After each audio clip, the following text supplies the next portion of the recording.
If you've been in paragliding for a while, I'm sure that at some point you've bought too much paragliding equipment, more than you needed. But don't worry, you're not alone. You're not the only one. In fact, it's a phenomenon. It's a very common cognitive bias in the world of paragliding, and it actually happens to everyone. So much so that it has a name. It's called the Diderot effect. Diderot was a French philosopher who in 1769 wrote an essay about this, telling an anecdote in which he was given a fine robe for his home. He put it on and noticed that his house was not up to the level of his robe.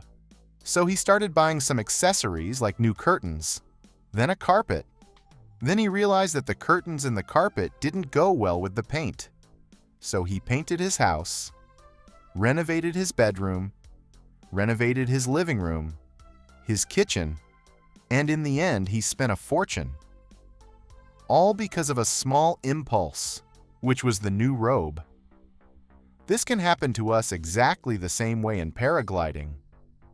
Maybe, for example, we buy a paraglider in which, even though we're within the weight range, we feel we're a little heavy or a little light, and we think, what if I buy another paraglider where I'll be a bit lighter? Or a harness that feels a bit uncomfortable, and we want another harness in which we can fly more reclined. This creates a kind of vicious cycle of consumerism. The bad thing is that in paragliding, as you know, equipment is extremely expensive.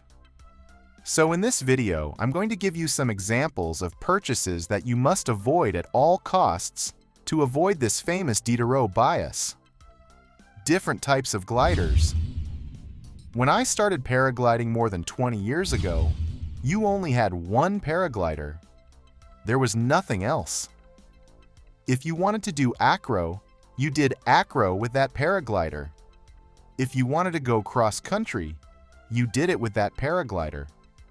Now, because of the evolution of the sport itself, there's a wide range of specializations. But be careful, with a standard paraglider, you can basically do all kinds of activities. What has happened is that marketing has made these paragliders highly specialized. The most common mistake is buying, for example, a glider only for freestyle or acro when you are not an acro pilot. If you want to do some small maneuvers, learn the basics, or take an SIV course, you don't need a freestyle glider. With a standard glider, a Class A or B, perfect, that's enough.